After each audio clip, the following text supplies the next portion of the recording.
On this show, we cover some sensitive topics. Though the obituaries may be outlandish, the people are real. Names have been changed or omitted in order to respect both the deceased and the survived by. While death is no laughing matter, some petty last words can provide some pretty entertaining comic relief. Welcome to Obituary.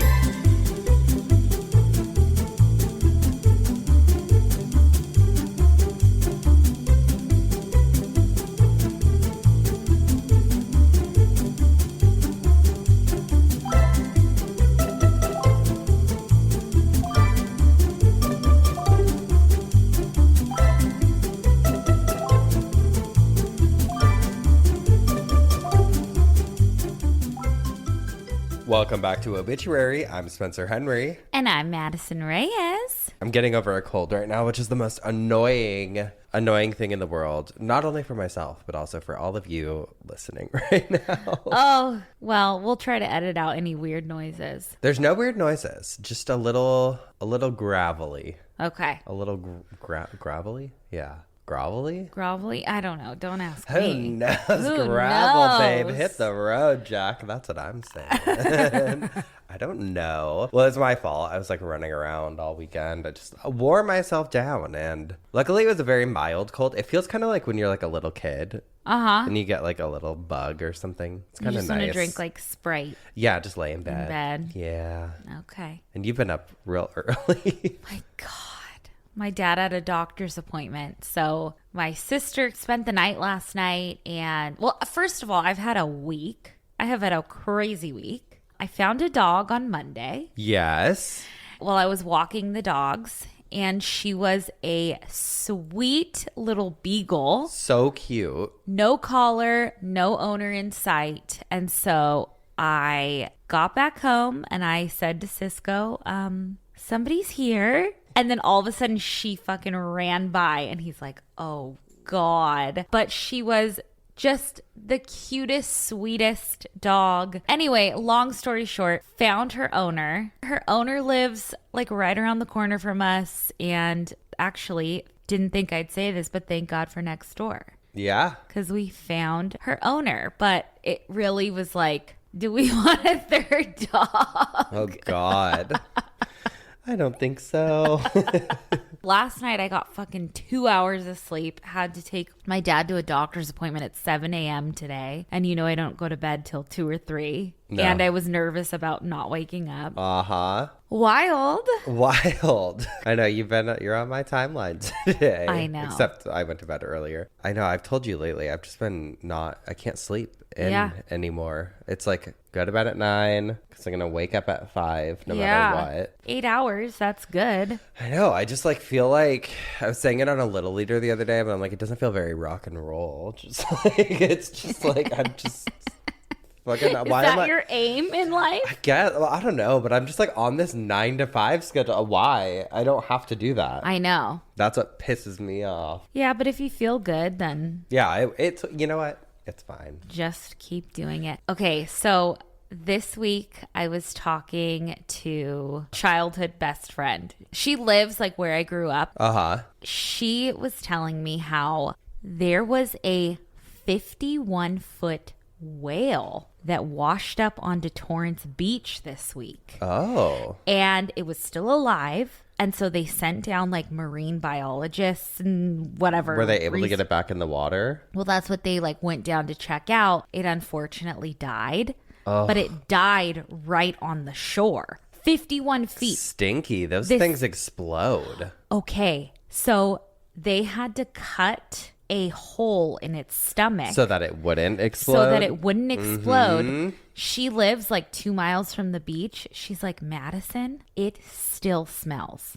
I can smell it from my house. That's crazy. Isn't that insane? Yes. Exploding whales. What it makes me think of. Exploding coffins. What was that show we just watched? Palm Royale? Yes. The whale. Yeah. Totally. Oh, God. It's crazy. Stinky. I know. Stinky.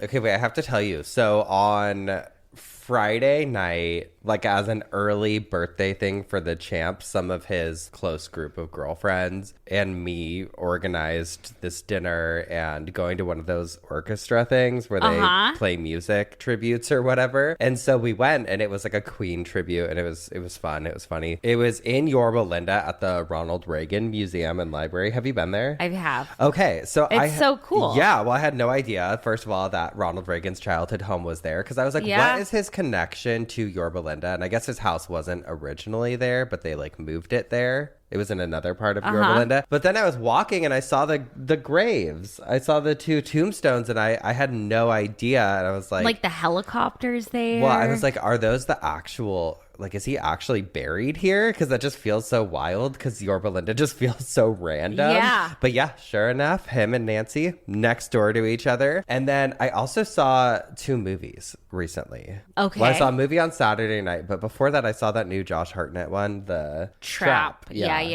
The preview for that, I was excited for that for months, because the preview looks so fucking good. But then you told me, I mean, I would still watch it, but it was like a home rental. Yeah, I mean, it felt like a Black Mirror episode, kind of. Okay. But like one of the ones that you're like, that's not my favorite one, but I watched it, and Josh Hartnett's obviously a heartthrob still, so yes, that's great. So good eye candy. But then I saw that Cuckoo movie. Oh. With Hunter Schafer. Yes, is it good? It's like a thriller. You know, it was good to watch. I liked watching it. I liked it, but it was like, to me, I left feeling they could have, I don't know how to describe it. Like, they could have made connections a little bit easier, or there's like, I can't say anything without ruining it for people, but like, there was definitely, the wires weren't all plugged in. Yeah. Okay. I hate that when you're like, well, who the fuck are we? But movie critics. Yeah. Like, it's one of those movies where you left and you're like, okay, I understand why everything happened the way that it did, but they never really specified why things happened the way that they happened. Right. Do you know what I mean? Right. We watched The Bike Riders. Oh yeah, and you were saying you didn't like that. I thought like the first like 15 minutes were cool. And that's going to be my tonight watch, so don't sorry. give anything away. Honey, you're not going to last. I already know it. I will. No, you won't. I think I will. It's boring. Yeah, but we have sometimes different tastes. That's true. That's one thing we clash on sometimes as movies, but you guys also watch everything. Yeah. And so sometimes I don't know whether you were just like not in the mood to watch something. Yeah, that's true. Yeah. I think that's kind of it. I'm excited because, well, I'm also glad I got this cold out of the way, because we leave on Tuesday. Well, our book tour starts on Tuesday here in LA. And our book comes out on Tuesday. By the time you listen to this, it'll already be out. Oh, it'll already be a bestseller, a hit, honey. Everybody in town is talking about it. Can't believe it. So yeah, if you're listening to this, you missed the book tour. Where were you? Yeah. We were sitting there. We were like, where are they? I know. And just nowhere in sight. Yeah, it's really, really something. So we will remember. Yeah. We will hold on to it. But you do have an opportunity to make it up to us. That's so true. I can't believe, you know what? We're just giving you the opportunity. We give second chances around here. Fool us once, shame on you. Fool us twice, shame on us. So we'll really be fools if you don't come. Yeah. But we have our fall tour coming up, and we are starting off in New York City, September 14th, and then Chicago, Illinois, the 21st. The Big Apple. Nope. Well, no, New York is the Big Apple.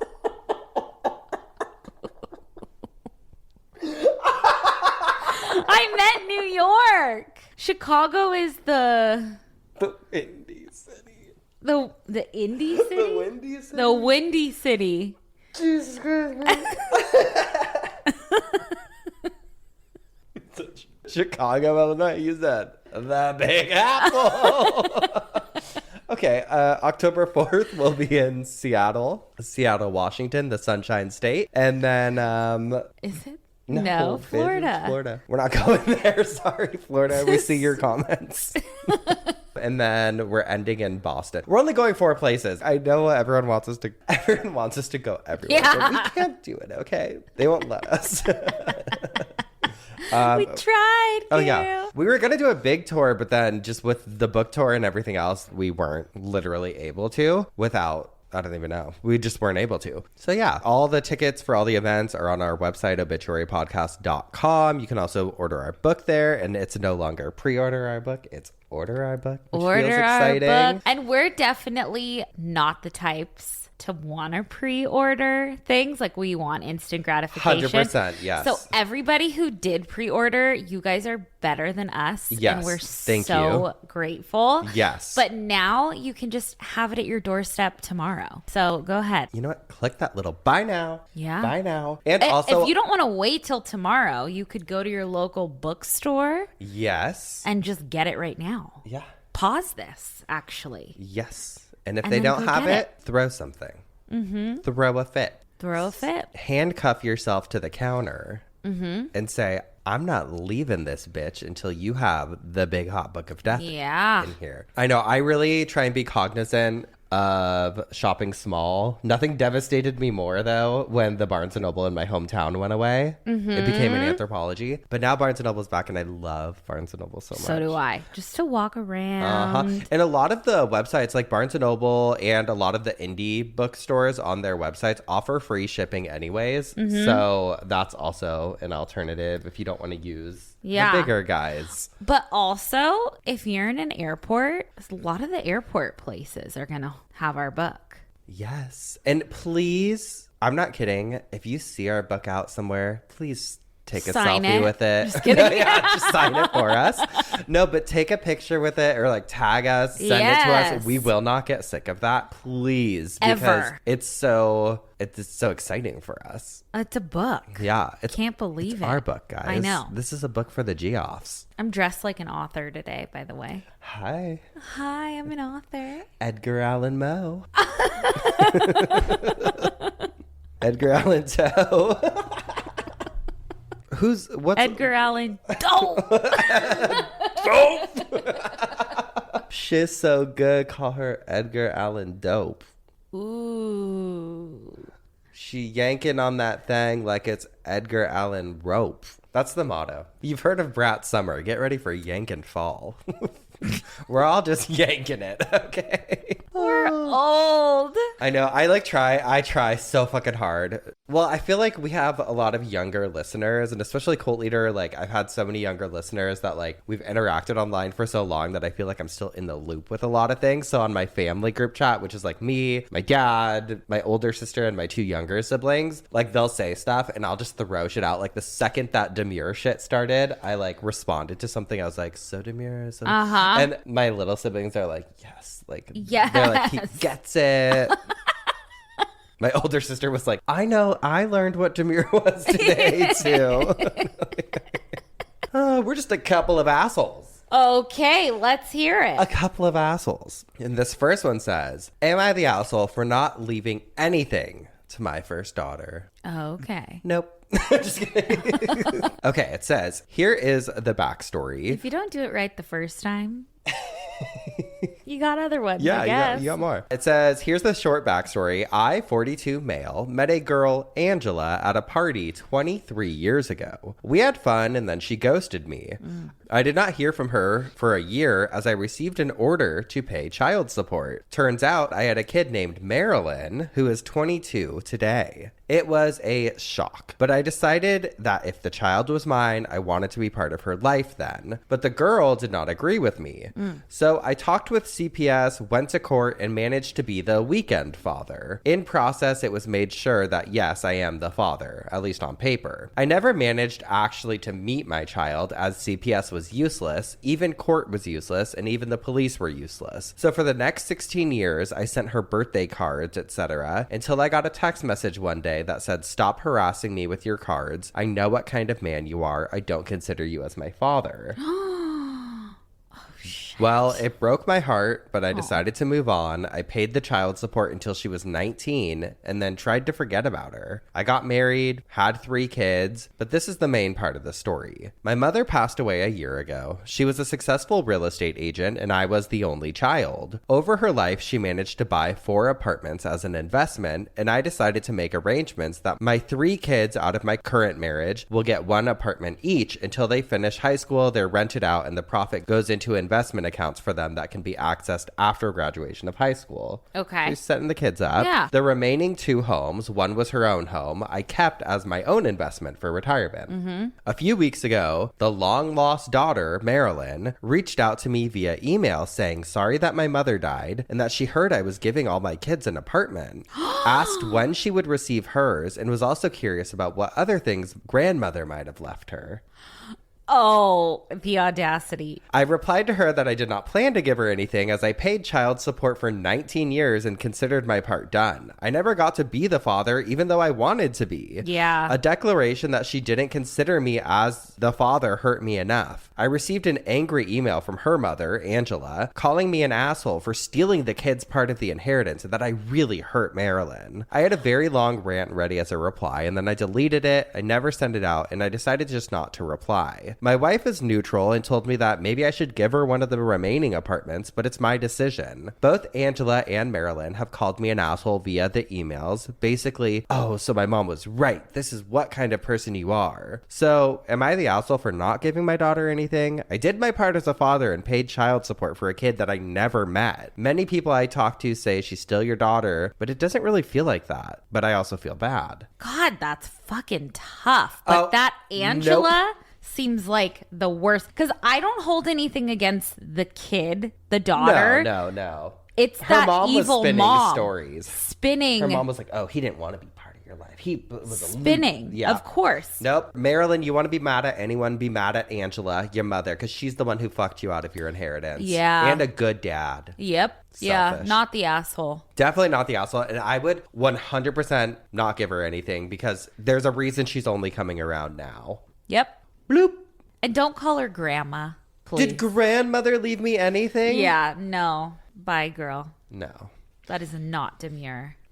Not demure and not mindful and absolutely not cutesy. Okay, this next one says, am I the asshole if I tell my mom my dad that just died was cheating on her? Okay. It says, after my dad died, I got access to his phone where I found lots and lots of messages between him and other women. As I understood from what I found, there were many women through the years. I even found airplane tickets where he would fly girls from other countries to where we live. I also found out that he had an account on a dating website. Oh, fuck. My parents were married for 26 years. My dad died just 3 days ago. I don't know what to do. I don't know how to tell her and when to tell her. What do you guys think? My God, I don't know what I would do. I'm leaning towards don't. Well, I was reading through the comments because I was also kind of conflicted on that. I mean, if it was me, automatically, who knows? Because when you're in that crazy grief space, like, what do I do? Like, you kind of just let things out. But also, I think if it was me and I was thinking clearly, I would be like, I'm going to wait and figure this out later. I'm not going to devastate her even further right now or complicate her grief journey even more right now. It's so complicated. And I think other people were kind of leaning with that too, like maybe wait. Some were like, just tell her, but some were like, wait. And then one person made the good point. They were like, if there's someone that's like close to your mom, like one of her good friends or someone, maybe you can run it by them and see what they think first. Yeah. But also, would the mom want them to know? Who knows? How complicated. It's complicated and things that you don't really think about. Would that make grieving easier or would it make it harder? No, because then you would think like, okay, well, maybe I can be angry and just go to that part of grief, but I think it would open up different wounds and things that you're not able to get answers to. But also a few people pointed out, they're like, she also could have known. Like there's a chance that the mom could have known already. That's true. And maybe didn't want you to know. Yeah. So yeah, it's complicated, but I would definitely at least wait a while. Or like, I wonder if there was a way that you could set it up for her to find out on her own. Like she stumbled upon it on her own. Print it out. You know what I mean, though? Like, yeah, but still, I just don't know if I would want to make someone's experience worse. I don't know. Right. Curious if anyone's been in that position. Like, what did you do? I know. I mean, what a good lesson to not live your life with like secrets and shit like that, because they all come out and then people are left like this, because I'm sure he wouldn't want the daughter in that position. Now. Fuck. But was he thinking of other people when he wanted other people in other positions, honey. Sounds like it. God. Complicated. Yeah, complicated. Well, I am up first this week, which means you have a side bitch for us. I do, and it's from 1862, and it's not good. Okay. But I just have to read it, Spencer, because I read it, and I was like, what the fuck? Like, okay, let me read it. Read it. I'm nervous. It caught my attention at first because the headline. Okay, so this is from Freeport Daily Bulletin, 1892. Sorry, I said 1862. 1892. Okay. A colossal corpse. The remains of a famous fat man placed in a vault. Baltimore, Maryland, January 5th.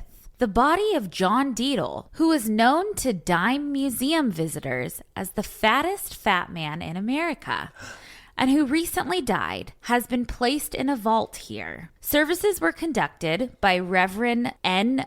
Burkhart at the home of the dead man's mother. They fucking drag him, okay? The coffin was 5 feet 6 inches long, 35.5 inches wide, and 27 inches in depth. At the time of his death in Cincinnati, he weighed about 420 pounds. It required the strength of 10 men to bear the coffin from the wagon to the vault. No hearse large enough to carry the coffin could be secured. Oh, no. And so the remains were taken to the cemetery in one of the undertaker's wagons. You know what I am really curious about? And someone actually recently reached out, and I kind of want to do it for a coffin spinner, is literally what do you do? And you know what made me think about this is when we were in Chicago last time and we started binging 1,000-Pound Sisters, I was like, what happens like when somebody is of a certain size? Like, what is the deal with plus size death care? There are coffins that won't fit everybody. Yeah. Everybody. Yeah. And like cremation, like when you go to cremate someone, can you maybe I'll look into that. Yeah. Yeah. We love a big boy. We love a big boy. But why do you have to call him a colossal corpse? Colossal Corpse is crazy, but also like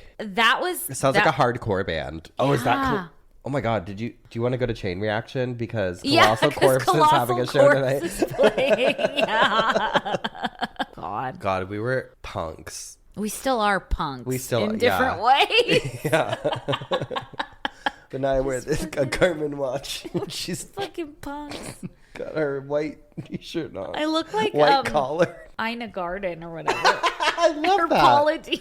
No, I like it. You're giving like coastal. Coastal. Oh yeah, I have a little scarf in my hair. Coastal girl. Ooh. Ooh. All right. Well, we're going to take a quick break. We're going to take a colossal break.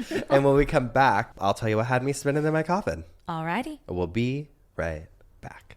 And we're back. Spencer, what had you spinning in your coffin this week? All right, G-offs. This week, there was some ringing in my coffin. Ringing? Ringing, because I learned all about wind phones. What the fuck is a wind phone? Well, I'm going to tell you. I'm going to tell you all about it. Okay. I am so grateful to a G-off named Heather who DM'd us about them on Instagram because it's so beautiful. I cried last week. Might cry. Wait, really? No, they're so sweet. So wind phones originate from Japan. Are we in our soft girl Yeah, era? we're like very soft right Yeah. now. They originated in Japan, and I can't really talk about them without sharing the origin story. So I have that from this website called mywindphone.com. And it says, quote, "The phone of the wind was created in Japan by its creator, Itaru Sasaki, while grieving his cousin who died of cancer. He purchased an old-fashioned phone booth and set it up in his garden. He installed an obsolete rotary phone, not connected to wires or any sort of earthly system. Here, Itaru felt a continuous continued connection to his cousin and found comfort in healing amid his grief. Ataru gave his phone booth a name, Kaza no Denwa, which is translated as the telephone of the wind. The following year, in 2011, an earthquake resulted in a tsunami with 30-foot waves that obliterated the coast of Japan, destroying entire towns and taking thousands of lives, and many were swept out to sea, and their bodies were never recovered. The tsunami's catastrophic ocean waves destroyed the town. Its people were left in ruins by the tsunami of grief thrust upon them. Ataru Sasaki was able to salvage his phone booth and relocate it onto a windy hill overlooking the Pacific Ocean next to the town of Otsuchi. He welcomed mourners to visit his phone booth to make calls to their friends and relatives lost in the great tsunami, hoping they would find a connection to help them cope with their grief as it did him. Oh, wow. The Phone of the Wind is a shrine mindfully created to connect people to their loved ones on the other side. It is one of the world's most powerful resilience sites. Grievers travel from around the world to quote-unquote call their loved ones in spirit to say things they didn't get a chance to say while the person was living. It's a place that offers peace and solitude grievers need to work through their pain. Ataru Sasaki has inspired the creation of many beautiful spaces all over the world with the sole purpose of holding space for the griever, one where the wind will carry their words to those they love who have gone ahead. The wind phone in the garden of Belgardia is managed solely by Ataru Sasaki and his wife. That's the garden where the phone is. And on their official website, they said, "Close your eyes gently and listen to the sound around you carefully when you talk in your heart by the phone of the wind. When you hear the sound of wind, waves of the sea, or birds singing, convey your feeling to your lost loved ones through the phone. We have made the Phone of the Wind using this telephone booth in order to provide our visitors an opportunity of getting over their grief by conveying their thought to their lost loved ones, such as family members, through the Phone of the Wind, as we thought the telephone booth might become a strong supporter for visitors to get over their grief. The Phone of the Wind is connected to nowhere. However, talking to lost loved ones via the phone makes people feel connected to their lost loved ones, and their thought will surely be delivered to their loved ones. The feeling of being connected with loved ones is an imagination created by the people's broken heart. However, this imagination provides those people a hope to live. Creating such imagination is a kind of the strength and power of human being. Sudden bereavement leaves the feeling that I would like to tell something that I should have told my loved ones before eternal goodbye to both those who passed away and those who are left behind. Those people who have deep grief talk to their loved ones through their hearts. Talking with lost loved ones and expressing the people's feelings can reduce their emotional strain, resulting people in coming to hear birds singing, feel wind, and enjoy scenery around them again. And then their normal feeling as being moved/touched, something comes back to them, and soon people will come to face the situation around them. I think the concept is what I just really like, because when you're grieving the loss of somebody, I think the most difficult thing, or one of the most difficult things, is not being able to call them and talk to that person. Right. Like, I talk to my mom every day, and after she passed away, it took a while to get used to not talking to her. There was like a lot of Like times, looking at your phone? yeah, where I'd pick up my phone and then go to call, and then there'd be this weird moment of like, oh, I can't call this person. It's like kind of like when you break up with someone and you're like, oh, I can't talk to them, but then it's like, but it's 100 million times worse. Even now, like 6 years later, I feel like there's times when something big happens or something major happens, and I'm like, I just want to tell my mom, but like, you can't. Right. And luckily my sister was also she's also a phone gal. Like we both used to talk to my mom, so we just kind of started filling that in by calling each other. Yeah. But for a long time, and still sometimes, I will just kind of talk out loud to like fill her in. Right. I'm like, I don't know what's going on the other side. I don't know if you need to say it out loud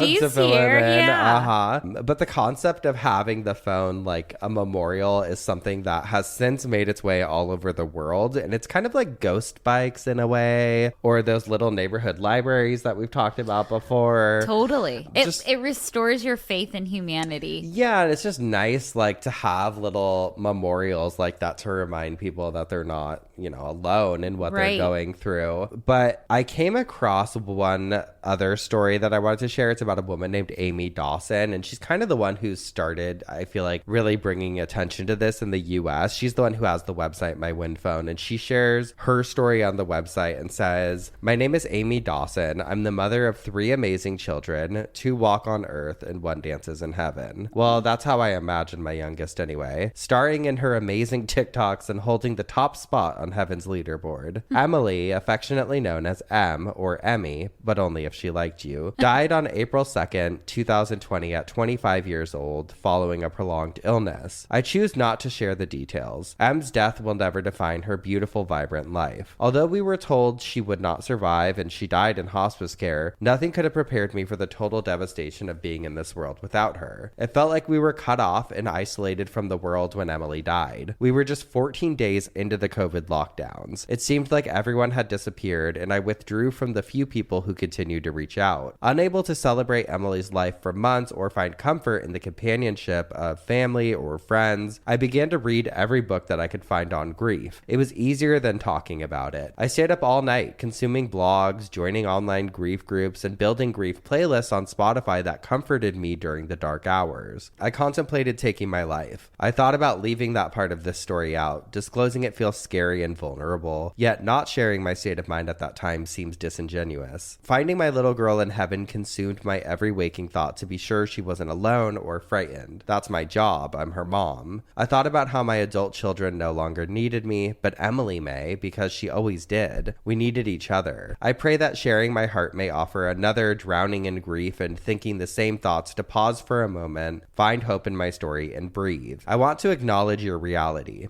It absolutely sucks. No one can fix your pain, but there are ways. There's support systems and tools that may help you emerge from the heartbreak you feel trapped in today. Maybe you'll come across something that resonates in your soul and you'll hold on and find your way. This is what happened to me. Which I have to pause really quick. I think it's cool that she said that, like even the thoughts of taking her own life, because I feel like that's another part of death that people don't really talk about is you're just like I feel like that's a common thought a lot of people have when somebody close to them dies is like, well, fuck, I just want to die. I want to be wherever they are. Yeah. I think it's strange too. So I had a friend come over recently and her dad just passed away. She was super close to him. And I was talking to her just about basically how fucked up all of it is. And that's what I always say to people when someone dies. Like, it's just so fucked up because it is. That's how it feels in the moment. And there's nothing you can say to people to like ease their discomfort or grief during times like that. But I think it does help knowing other people have gone through it and like seeing other people on the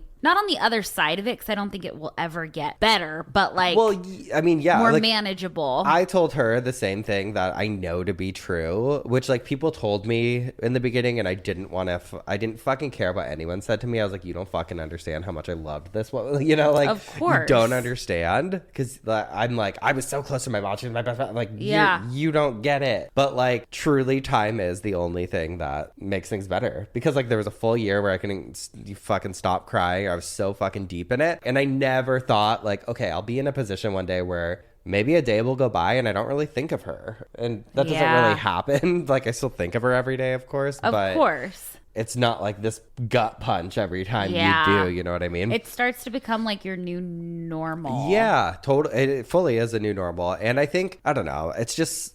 time just is the only fucking thing that makes anything better sometimes. But I like to see people just keeping it real, because it's like, yeah, if you want it to fucking end real, say that. There's so many people that need to see that too and know like, okay, I don't have to do that though. Like, it is going to get. Yeah. I also appreciate her not wanting to disclose her illness because it didn't define her. Mm-hmm. I mean, you know, I love every detail of everything, but I also really respect someone who's like, nope. Yeah, like it's none of your business. She went on to say, what changed everything for me was something I read by Beverly McCoy. She said that grieving is a form of learning. It's teaching us to be in the world without someone we love. Now, this made sense to me. This idea was something I could wrap my head around. I can learn. I believe education and motherhood are my life's calling. I was a teacher/reading specialist for 33 wonderfully rewarding years. Several months after Emily died, I shared something I learned about grief with a friend, and she pointed out that educating educating myself around whatever challenge I face is how I've coped my entire adult life. I'm going to link the whole thing. I'm not going to read the whole thing. But she says, when Emily struggled to read, I learned how to teach her to read. I immersed myself in studying special education law, life skill development, and special needs advocacy, expanding my knowledge and helping other parents do the same as a certified special needs coach. Any way you get it, I researched my way through life, and I am now learning a new perspective on death. I didn't realize that reading, journaling, and connecting with others were teaching me about grief's unique yet universal experience. I earned my certification as a master grief coach and studied the continuing bond theory while doing so. I came to understand and believe that Emily has never left me. She walks with me every day just out of sight, and our bond cannot be broken. It's just different. This knowledge literally saved me. I read about Ataru Sasaki and his phone booth of the wind, and I imagined sitting in his white phone booth surrounded by Ataru's beautiful garden, holding the phone to my ear, dialing Emily's number, and listening as the rotary dial clicked back for each digit. I could hear the phone ringing in my head, and I imagined her answering in the same way she always did. "Oh, hello," in her playful voice. Aww. I imagined us talking about everything and nothing all at once, and I thought about traveling to Japan someday to visit the phone. After further reading and research, I discovered a few wind phone locations in the United States, and as of August 8th, 2024, I have mapped 265 public wind phones,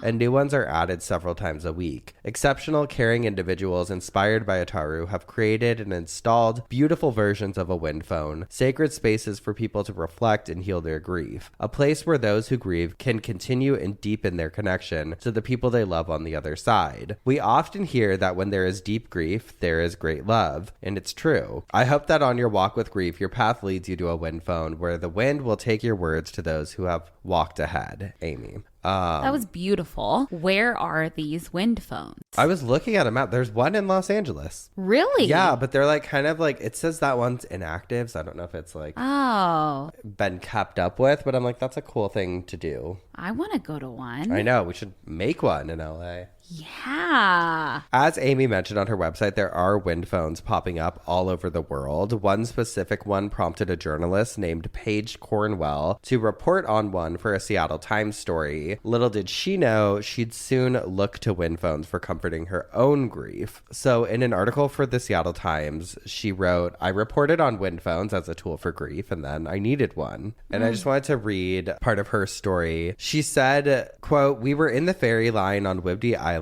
when I felt the familiar urge to call my mom. That wasn't possible. I knew that. I looked around at the passenger waiting room and myriad of Subarus and camper vans, hoping to find something to focus on rather than my grief lingering like an ugly dormant volcano. A light caught my eye, shining on a relic of a bygone analog era, a payphone housed under a Whidbey Telecom cover. I walked over and held the heavy receiver in my hands. The phone works, though that didn't matter to me. I dialed a number, the one I memorized when I was 5. My mom died 2 months ago. I wanted to call her one more time. The Whidbey Island payphone I thought would be my own makeshift wind phone. I approached the story to write about wind phones with a healthy dose of skepticism required of journalists committed to objectivity. I wondered how a non-working phone, often in forms rendered obsolete by smartphones, could really serve as a tool for grieving. I spoke with wind phone creators, grief experts, and a woman who had traveled thousands of miles solely to use the Olympia wind phone. After it was published in August, I immediately heard from readers in various stages of their grief journeys. One wrote that he was going to create a wind phone in his backyard for his own use. Another inquired about the location of area wind phones, as she had just heard that a friend had died suddenly. The best response was from my mom, who lived in Kansas City. She was a proud member of the dedicated and dwindling group of print readers of the Kansas City Star, and my story had run in the newspaper. "You are famous," she exclaimed. The novelty of seeing her daughter's byline had never worn off. She loved the concept of wind phones and wanted to see whether anywhere around her. If not, she said she would make her own. On October 19th, exactly 2 months after my story was published, my mom wasn't answering my calls. Later, I listened to the voicemails I had left, the tone changing each time. Jokingly asking where she is, annoyed she's not answering, scared something's wrong. I kept calling, praying she would answer. Something was very, very wrong. My brother found our mom conscious but extremely sick with an infection that had come on suddenly. My mom died the next day, and she passed away while my plane was over Wyoming. I never got to say goodbye. Our relationship over the past decade I've lived in Seattle had been defined by phone calls. My mom had many health challenges over the years that started with a stroke when I was a teenager, and I was a long-distance caregiver, one of 5.8 million people who provide care to someone who lives an hour or more away, according to National Allegiance for Caregiving. I coordinated her medical appointments, ordered food, ensured her house was in order, and whatever else she needed, especially during the pandemic. Most crucially, we were always just a phone call away. Every day, soon after she woke up, she called me to let me know she had woken up. I did appreciate the confirmation. She updated me on the weather with a Midwestern tinge of suspense, then would often ask me to confirm her doctor's appointment or whether a prescription was ready. She'd call in the evening and again right before she went to bed, so I was always the last person she spoke to before she fell asleep. In between were emergency calls, like when a ceiling was leaking, or emergency, did you see that a real housewife of the Real Housewives of Insert City here was arrested?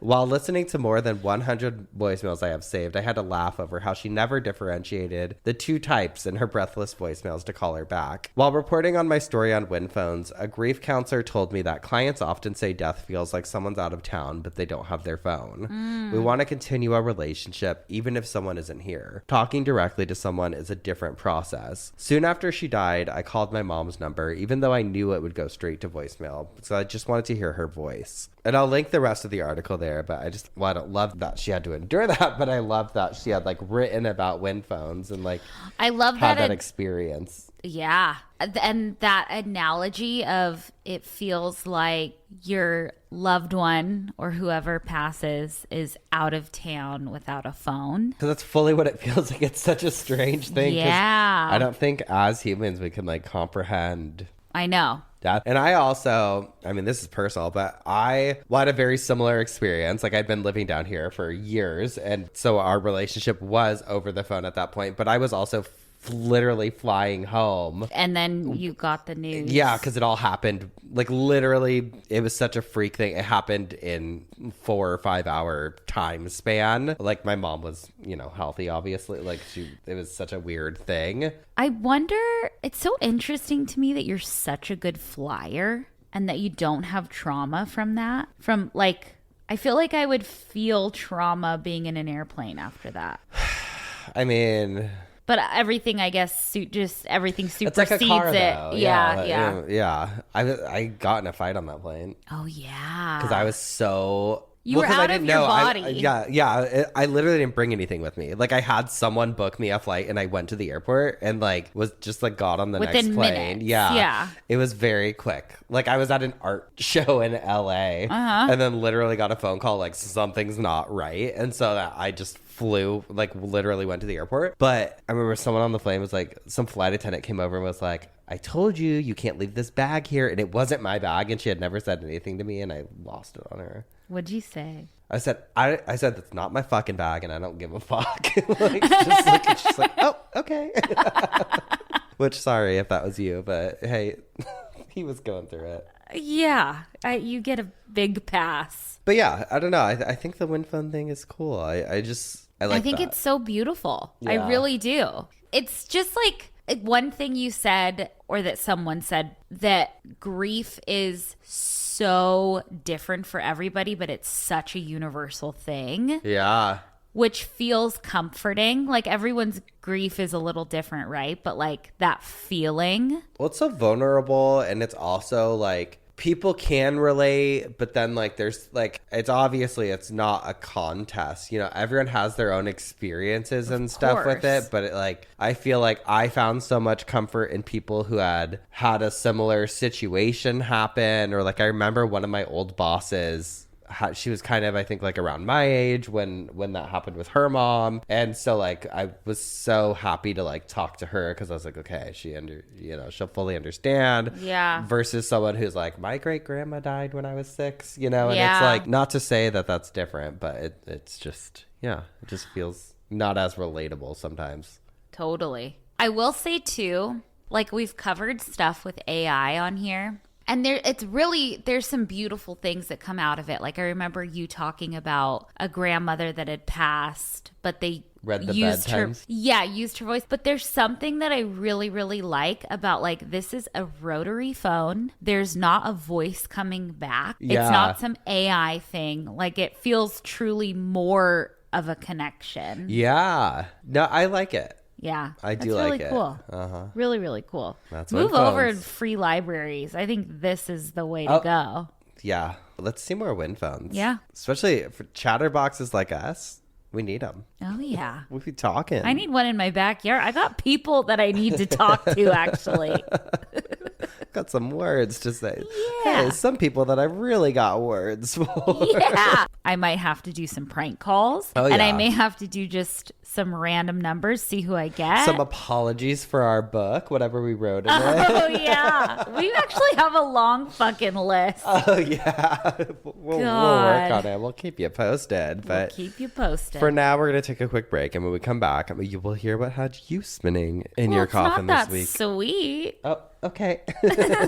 We'll be right back. And we're back. What had you spinning in your coffin this week? The first mausoleum ever had me spinning this week. The first Moz. The first Take that, Morrissey. Moz. Yeah, exactly. So we've gone over so many firsts on this show, but I can't believe that we haven't ever talked about the first mausoleum ever. Shame on us. Shame on us. And it's actually a really interesting story. And it's just so important for us to know. So quickly, a mausoleum, for those of you that don't know, and I can't imagine most of you don't know, but just in case, Here we fucking go. it's a large structure built to house the remains of deceased people, typically made of stone or slabs of marble. And unlike a regular grave, which as we know is underground, a mausoleum is above ground and can be a separate building or part of like a bigger complex. And those of you who didn't know, Madison and I used to regularly walk and hang out at our local mausoleum. We absolutely did, because we have the most beautiful one by our houses. If we needed a little inspo or a little peace and quiet, to be honest, we'd head over there. Go get a coffee, walk through the mausoleum. Yeah. And they loved it. And that's actually where we took our picture of, that's where we did our book announcement. We brought it there. Yeah, it's so beautiful. And really, cemeteries and like mausoleums and stuff, they're so fucking peaceful. Oh, I love it. So I can they're just talk and talk and talk. No one says anything. yeah, put a phone there. That's what they should do. Put a Win phone there. Yes, there should be Win phones. They'd make a killing. Yeah, charge them. Yeah. Okay, now we're going the capitalist route. Yeah. We're like, yep, that's 50 cents per phone call. Oh, I love that. All right. Well, the first ever mausoleum in recorded history wasn't some little like rinky-dink thing. Was it in England? No. Older? Oh, we're talking... God, Jesus Hold Christ on. times? We're talking BC and BCE, and I don't even know what that fucking means. Oh, shit. Okay? Before cable. I'm just kidding. VHS, baby? VHS. When I thought of oh, the first mausoleum, like I thought oh, it's probably like a little thing, you know? No. It is so huge. Is it colossal? Colossal corpse. It literally set the standard for elaborate burials, so much so that it is one of the 7 wonders of the world. Not the new 7 wonders, but the 7 wonders of the ancient world. You could probably lie. You could be like, oh, did you know my family created this? It was one of the older 7 wonders. Well, okay. I love that. Okay, new story alert. Alert the press. I just think it's so sick that a mausoleum is on that list of a world wonder. Yeah. The mausoleum that we're going to talk about is referred to as the mausoleum at Halicarnassus. First, we have to talk about a man named Hecatomnos. And you guys, I looked up all the pronunciations of all this, and it's just hard to say, okay? But he was the ruler in Caria in 400 and 300 BC, which, by the way, it's like backwards. Like 300 BC is younger than 400 BC. Okay.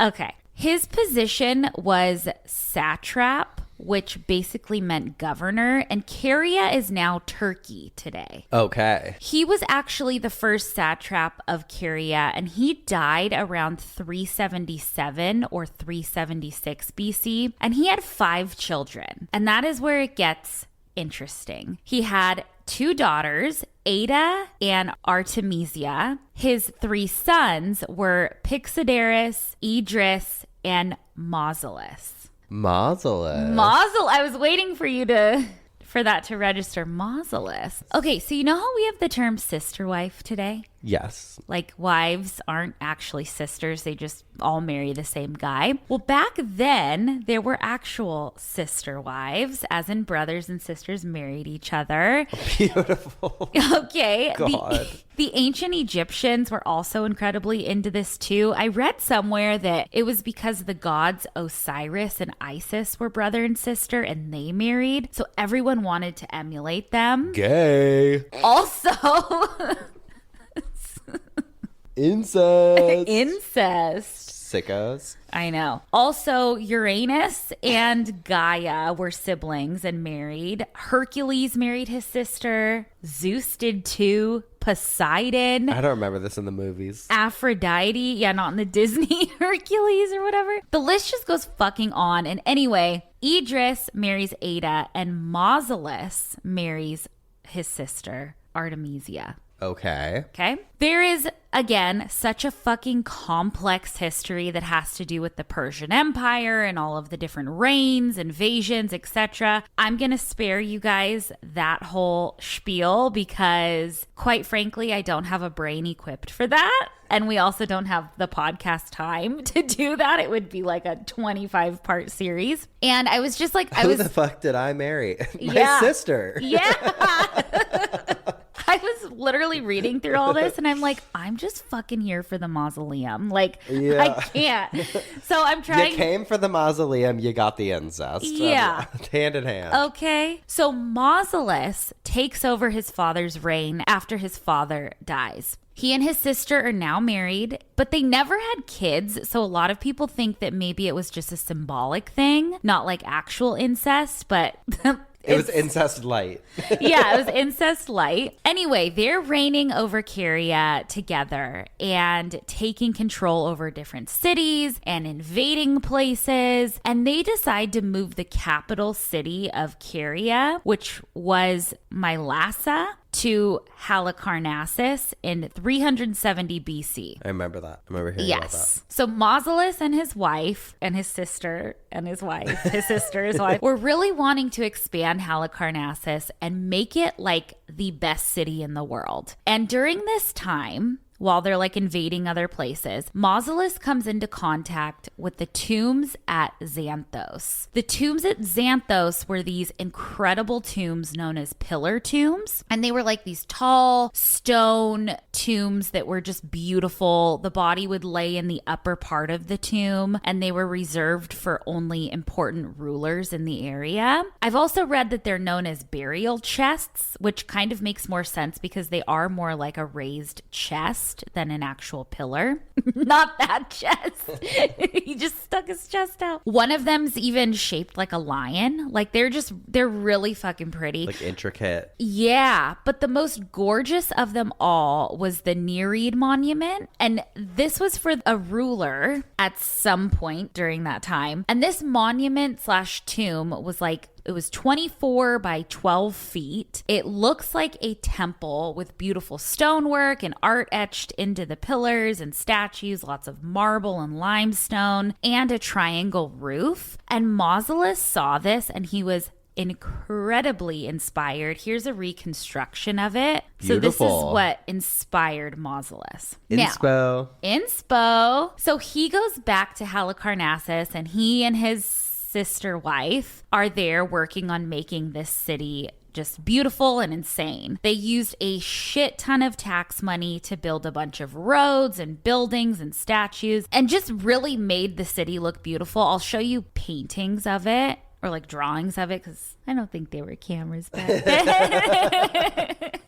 See the TikToks of it? Oh shit. The one thing it was missing though was a huge monument, kind of like the Nereid monument, but he wanted it to be bigger and better. Ooh. And so he starts planning this tomb for himself while he's still alive. And this is in 367 BCE. So he dies before the tomb is actually finished. Okay. So his sister wife has to continue the construction. And like, I guess she was a bad fucking bitch. Like, she got shit done. There, I couldn't even go into like half of what she accomplished. She's very regarded in history. She's like, yeah, I fucked my brother, but I got shit done. But I also got this to-do list checked off. Yeah. Okay. But this tomb was supposed to be like a big family tomb. So the construction of his tomb was just a massive ass project. The structure was a combination of Greek, Egyptian, and Lycian architectural elements. Okay. The base of the mausoleum was about 125 feet by 104 feet, according to worldhistory.org. And the whole thing stood at 148 feet high. This is like, that doesn't sound that crazy in today's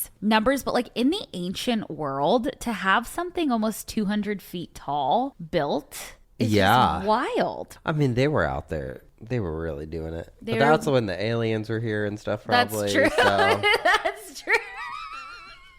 True, they probably had help from all the aliens. Yeah, Zeep Bop and all them. Okay. Okay, but this monument is built of solid marble with a ton of sculptures that depicted scenes from Greek mythology, including battles and just like these heroic figures. There were 36 columns which supported the roof. The spaces between the columns were filled with statues, and then they had this pyramid roof, and that was made of 24 steps that like gave this structure this distinct look that combined like Greek and Egyptian tombs. And at the top of the pyramid stood a 4-horse chariot statue with mausoleus depicted in it. I'm going to post pictures. It is so fucking incredible. It just sounds so like pretty. Elaborate. It's really, really pretty. Pythias was the architect and oversaw everything. And then they had like 4 famous sculptors, all responsible for a different side of the structure, like an east, west, north, south. Oh, cool. It's really pretty. So here's a picture of it. Okay. Ancient world. I know.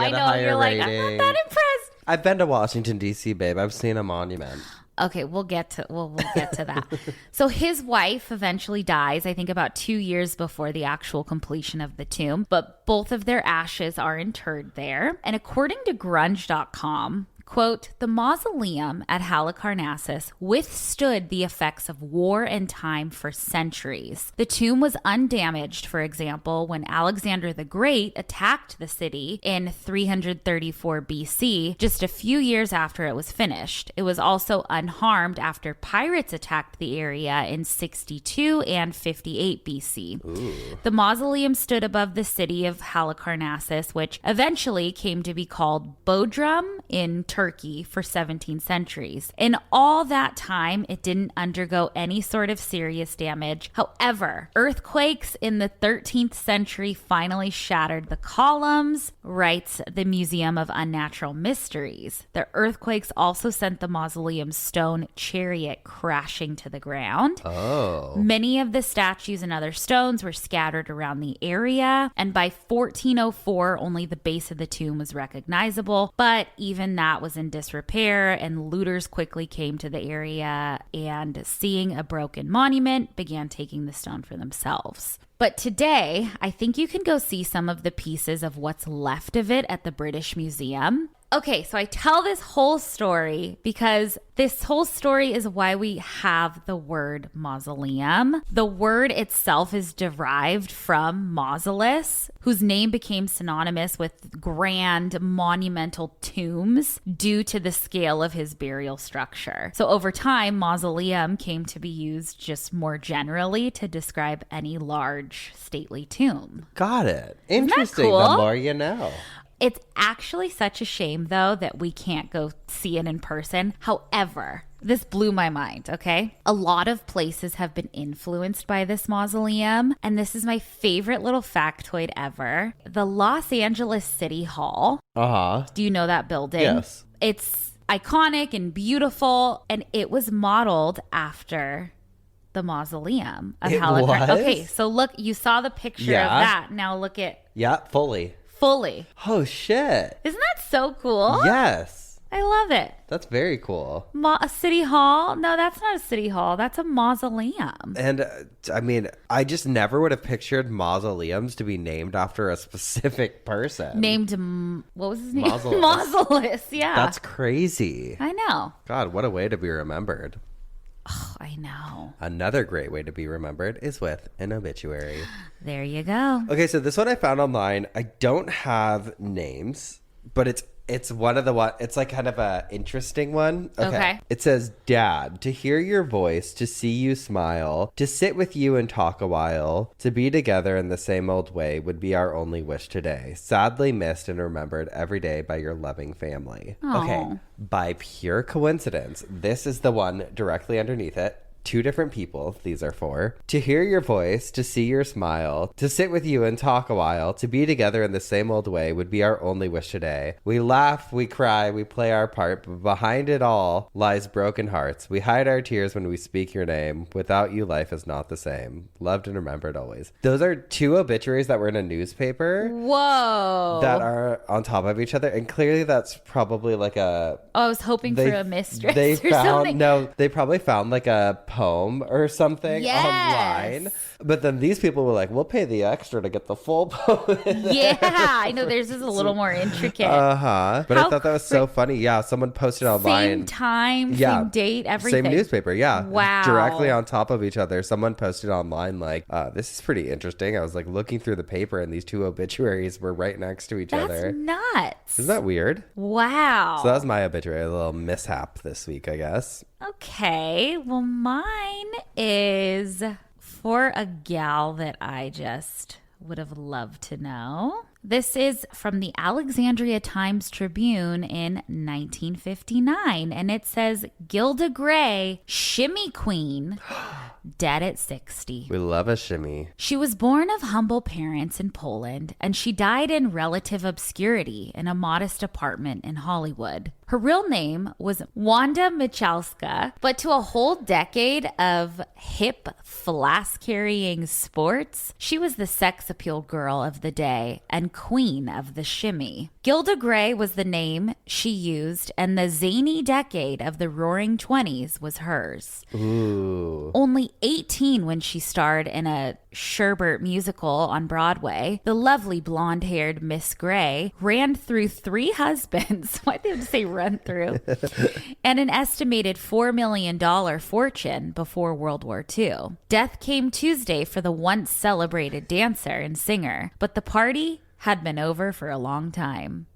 Her body was found in the home of a neighbor, Mrs. Antonio Rao, with whom she had been staying for the past week, recuperating from an illness. Death apparently was due to a heart attack. Still trim, Miss Gray's age was given as 60, although it was estimated she could have been anywhere from 59 to 65. Oh. The curvesome dancer rocketed to fame by gyrating her hips in an abandoned dance called the shimmy. I love it. She said she invented the dance in her teens when she was entertaining in a saloon in Cudahy, Wisconsin. Cudahy? Wow. Cudahy, Cuda shimmy. Cuda shimmy Cuda. shimmy. Cuda not shy. Yeah. Shimmy Love her. queen. Love Rest her. in peace, shimmy queen. She ran through 3 husbands and $4 million before World War II. Oh my God, she sounds like my step grandma. Anyways. Speaking of, we have spun in our coffins. Oh, we've bitched our obituary. Means it's time for some dumb Ass criminals. Let's go. Okay, I have to show you a video someone sent us. Okay. It's of a dumb criminal, and then I'll explain the backstory. So this guy's walking into this barber shop, Oh, God. pouring gasoline everywhere. Uh-huh.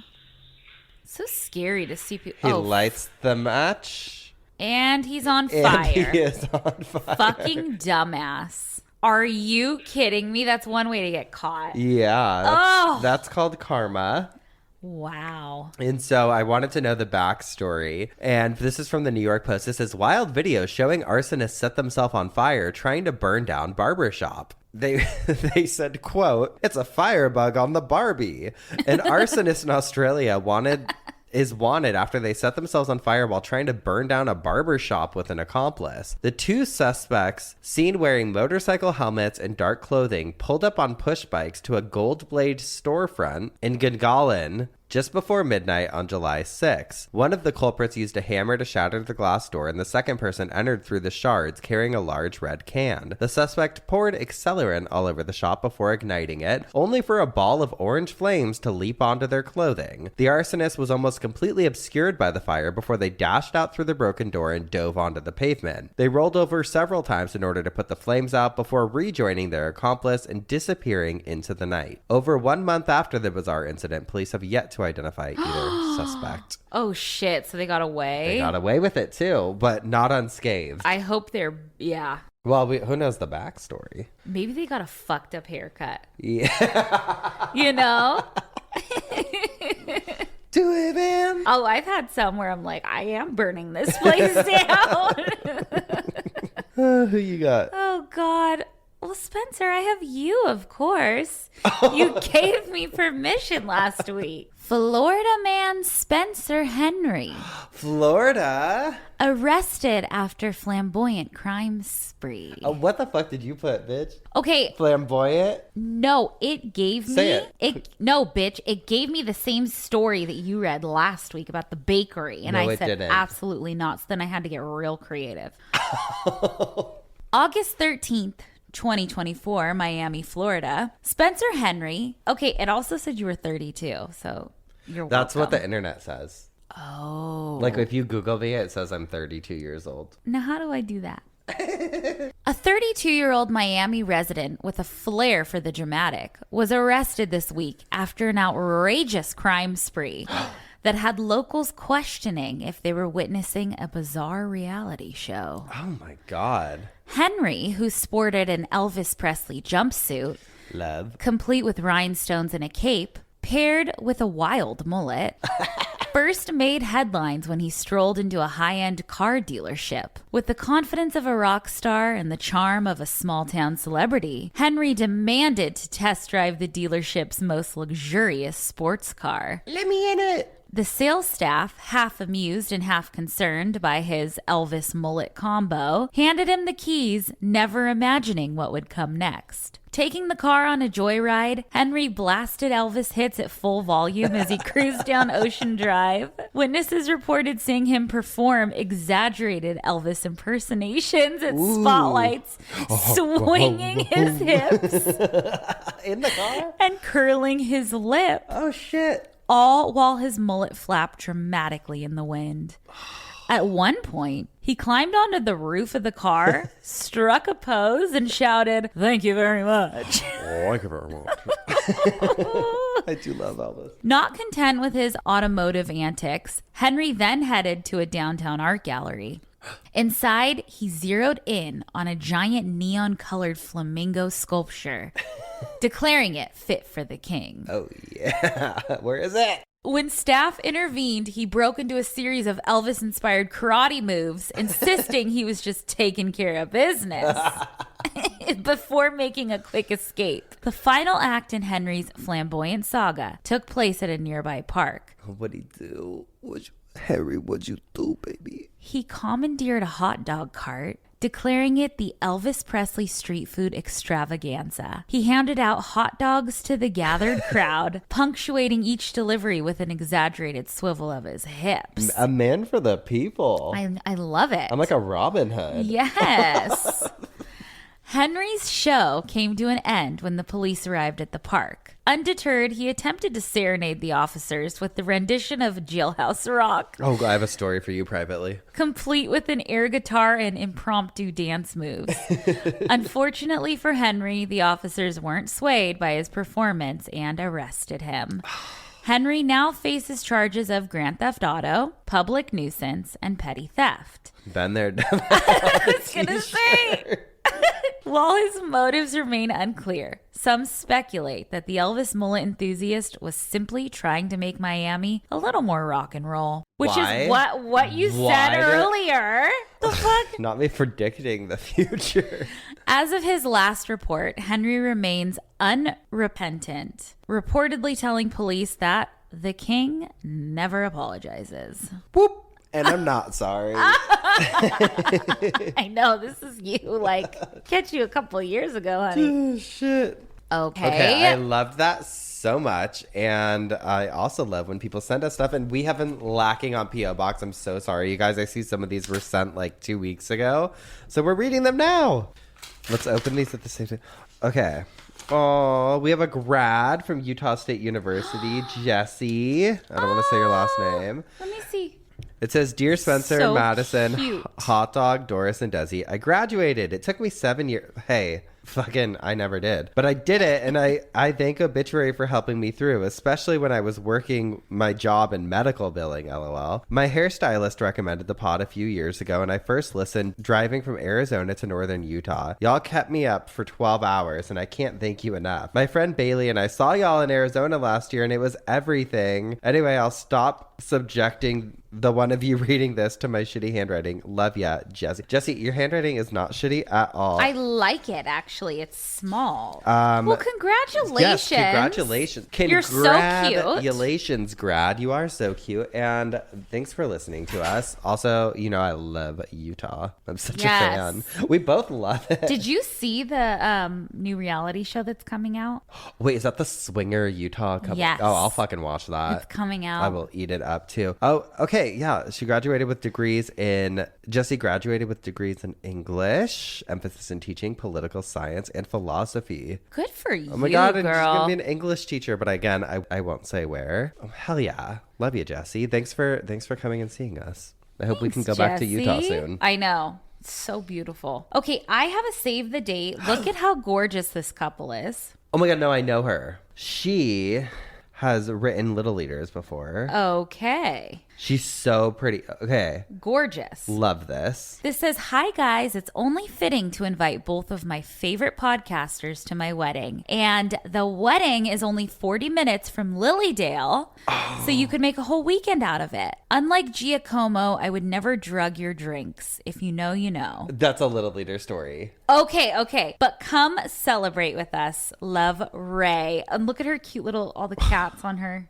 stationery. It's so cute. You guys are such a gorgeous couple. I'm literally going to put this on my fridge see the date. and be like, it's on October 11th. We're on tour or I think that's in between our tour. Yeah, that's in between. Fuck. And I think I'm gone that weekend, but Well, you guys are so cute. I love her though. So pretty. She's written two stories, maybe 3. She's the best. We'll see. We'll look at the website. We'll see if we can send you something. Yeah. And then we have we have one more letter that I'll read while you open up that package there. Okay. What do we got this time?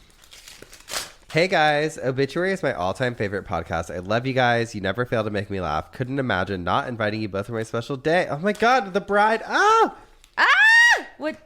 Oh. Let me see. Oh, how beautiful. Oh my God, another cute couple. Mary and Carl, or is it Mari and Carl? Mary and Carl, October 19th. Oh my God, you guys, I know you can't, but I wish you could invite us like so much earlier because our fucking schedules get filled with shit. But we love getting invited. This is also going on the fridge. Honestly, I should just start displaying all of the wedding invites we get in my house because people will come over and they would be like, you have so many friends. You are so popular. Yeah. Look at all your friends. Oh, I mean, I love you guys so much and I'm so excited for you. Congratulations. Congratulations, you guys. Beautiful invites. Really beautiful invite. And total opposite invites, actually. If you look at them. I love them both. I love a classic black and white invite. And I also love a beautiful florally. Pretty. Aww. Where's this one? Minnesota. Oh, start getting married in California, would you? Come on. Ever heard of Los Angeles? Come on. You could go to City Hall and get married there in the mausoleum. Come on, everybody. Okay. So I have one from Sarah. Okay, let's see. Hold on. There's something in the package, but there is a letter that I'm going to read first. Dear Madison and Spencer, Mr. Eyes and Spacer. In 2020, after giving birth to my preemie twins several months earlier, I decided to stay home with them and my then 4-year-old. I am not the kind of person to sit around, and since babies sleep a lot, I needed a hobby. I started doing embroidery and eventually began to make hand-sewn patches. In 2020, with the support of my husband and at the Are there patches in there? I don't know. And at the urging of several friends, I began to sell my work. Today, I have a small business that I'm so proud of. As you can imagine, this work is slow and time consuming. I listen to a lot of podcasts, like a lot. Obituary makes me laugh, and I adore how you make each other laugh. I tried to encapsulate your personalities in these patches for you. Oh my God, I can't wait to see them. I also included a kind of obituary that I wrote for my mom. She died at 52 when I was 25. My family doesn't really do funerals or obituaries, so I wrote this about her. I don't want to forget the little things about her, and I want my kids to know what she was like. I sent it typed because you can see that my handwriting leaves something to be desired. I have also written similar documents about grandparents after they passed. Time steals the small memories of who a person was. I think it's important to remember all the good parts and still recognize a person's flaws. No one is all angel or all devil. We all lie somewhere in between. Anyway, I didn't want to overwhelm you and send the ones for my grandparents too. You may choose to read the one for my mom that I sent on air or keep it to yourselves. Either way, I hope you enjoy it and love the patches. Your bitch in obituary, Sarah. Oh, Sarah. Spencer, you want to do the honors? Oh my God, I would love to. Well, I want to see the patches, so I will read this first. My mother was a force. Sometimes people will be described as the life of the party, but that description doesn't suit her. She was the party. She was fun and wild and as free as she could have been. She taught me to love skinny dipping, and she loved to drink screwdrivers. She made friends everywhere she went. My grandma always had us all skinny dip. When we were little. Like little kids. Yeah. It was cute, not creepy. When she was 13, she wanted to protest the Vietnam War. My grandmother took her and my uncle on the train from New York to Washington, D.C., where they peacefully marched against the war. She told me that her picture was taken by the Secret Service as they got off the train, and she always wondered if the government had kept track of the people who had protested. Oh. I don't know what year she went, but she attended the Newport Folk Festival. When she and my dad started dating, they would frequently go camping. On one such trip, she accidentally used poison ivy to wipe herself after a bathroom break.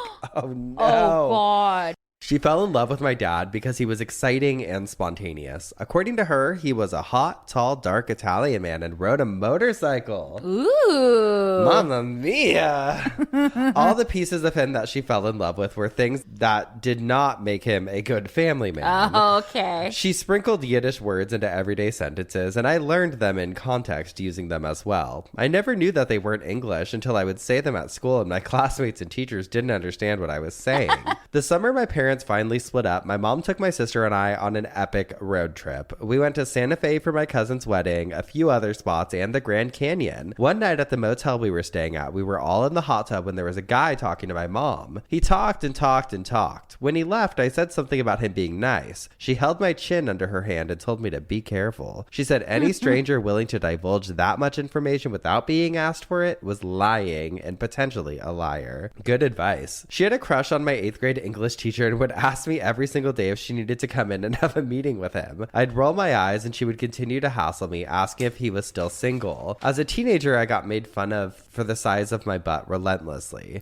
Every time I would complain to her about it, she would smirk and say I was built just like her, and no one ever complained about her butt. She would play Queen's fat-bottomed girls and tell me how I'd appreciate it some days. Okay, I love her. Love her. Sex, drugs, and rock and roll were normalized in our house. My favorite childhood songs were Captain Jack and Casey Jones because of her influence. I could always tell how much my mom had to drink by what records she picked.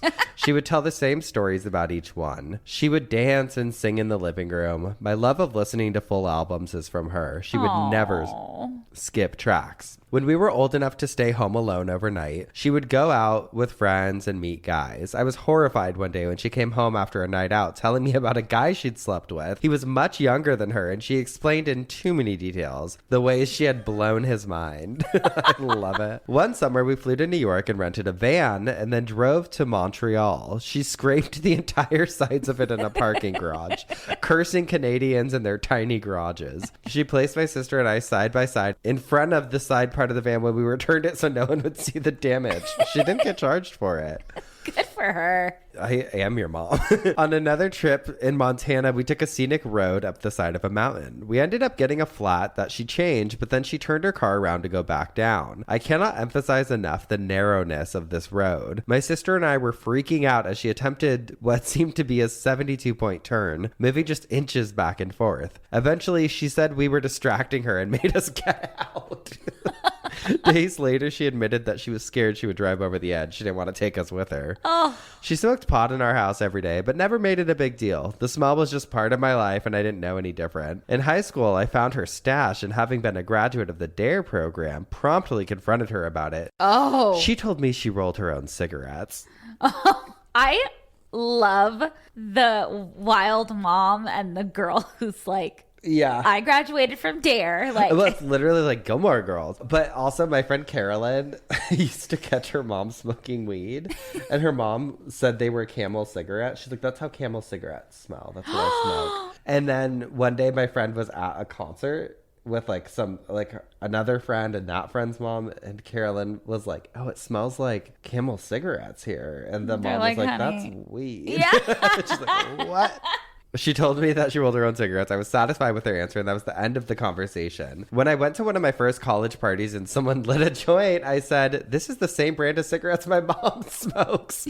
The other party goers looked at me like I had two heads. Through her sacrifices, she taught me that it's better to starve and do something I love than to work to death doing something that I don't like. She encouraged me and told me not to listen to the people who told me to take things the safe way. She worked to provide for my sister and I, and though she loved parts of her job, there were so many soul-sucking days. She came to visit me when I was living in New York after college. I thought she'd want to stay at a hotel nearby, so I emailed her a few options, but she stayed with me in my tiny, nasty, semi-basement level apartment in the East Village. One of the nights she was there, we went to dinner, and as we walked, she showed me how she could hide around the corner from my great-grandparents' apartment and buy pot in the park without her grandparents seeing her.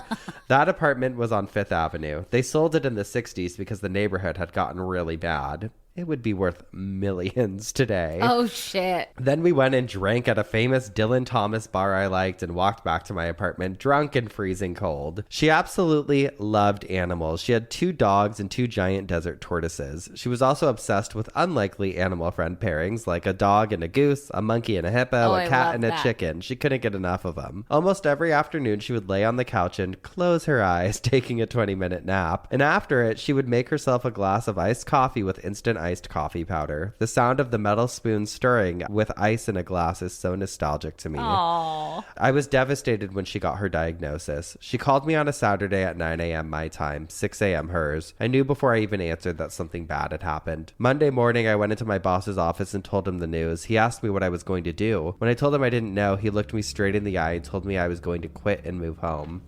Oh, that makes me want to cry. That gave me chills. I am so grateful that he encouraged me to do that because I got to spend that one got me. Wow. Spend the last 9 months of her life with her. When she was hospitalized, she made the nurses put a sign on her door that said, "No clowns, dogs only."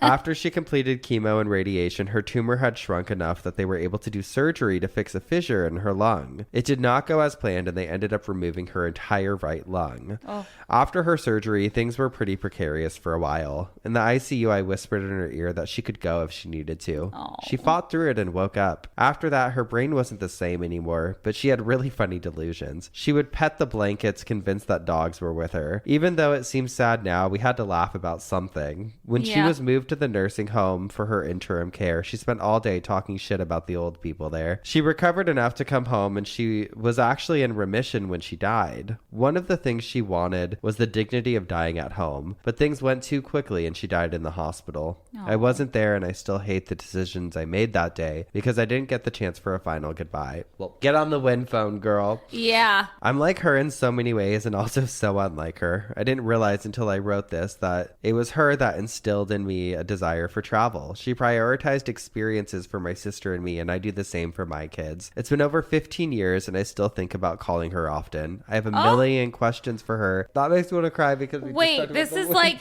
so like serendipitous. Like you have to. the whole thing. Yeah. I have a million questions for her and I desperately wish I had gotten the honor of seeing her as a grandmother. Oh my God. Oh That was my God. so Beautiful. Your mom seems like such a gem of a woman. A woman, a whole woman. And Wow. I literally laughed. I cried. You wrote that so fucking well. I know. God, I'm surprised you're making patches. You're a writer, but speaking Honey, of, I can know. I see the patches, please? Okay, yes, but I loved that so much. Oh my God, Spencer. I'm assuming this one's for me. Well, show me. This is the most cool fucking thing. Oh, baby. It's a poodle. Oh my God. I'm putting that on a jacket, by the way. Oh my God, you should put it on like a denim jacket. I'll need you to sew it. I can. I know how to do that. Okay, And let me then see I'm the- assuming that's for you. Oh my God. R.I.P. girly. The little cowboy hat. Are you fucking kidding me? That is so Wait. cute. Sarah, do you have her? I think It's her card. fell out. revolutionhandmade.com. www.revolutionhandmade.com. Oh my God. Thank you so much. This is so cool. Oh, I'm going to cherish this. It makes me emotional thinking, like, do you know how long this took? This is so sick. Even just seeing the different colors and the... And it's like and the raised fonts. too. Hell yeah. Oh my God, I love this. I can't You wait to are put this on something. Very talented. From writing to sewing to storytelling. Everything. We love you. Okay, and then we have one more package. That looks like a VHS shape. It does. It's a gun! It's gonna explode! Oh no. Okay. It's a brown package. It says, "Hello, ladies." Sorry I didn't get a card or proper paper. No, I love that you wrote on this. Yeah. I love that classic. Love that. Or a proper paper, but I was in a huge rush. I made these for you guys. What is it? A couple of weeks ago, like 6 or 7, and keep forgetting to send you, work and all. I tried to make them look dirty like dirt from a graveyard, but didn't do great. Sorry. Hope What you can are use they? them. Regards, Cindy Limekiller. Feel free to send Okay, love the last name. What is this? Oh, Are these coasters? coasters. I need some. Oh my God, these are so cute. Oh my gosh. No, they look like cool. They look like vintage. They don't look dirty to me. Like, not in a bad way dirty. Like, yes, fully graveyard. These are so sick. Thank you, Wait, Cindy. how cool. Thank you so much. I know we should keep these in here, honestly, because we We always should. have drinks. Yeah. So you're now about to be part of our everyday. Yes. Oh my, you know what? I What fucking love you incredible guys. people you guys are. I love you guys so much. If you have stuff you want to send us, please. P.O. Box 18149, Long Beach, California, 90807. The rest of you, come back next week and come see us in person and buy our Please. book also. All things can be found at obituarypodcast.com. But that's it for the week. We'll see you next week with some more coffin spinners Obituaries. and dumb Ass criminals. criminals. Goodbye. Goodbye.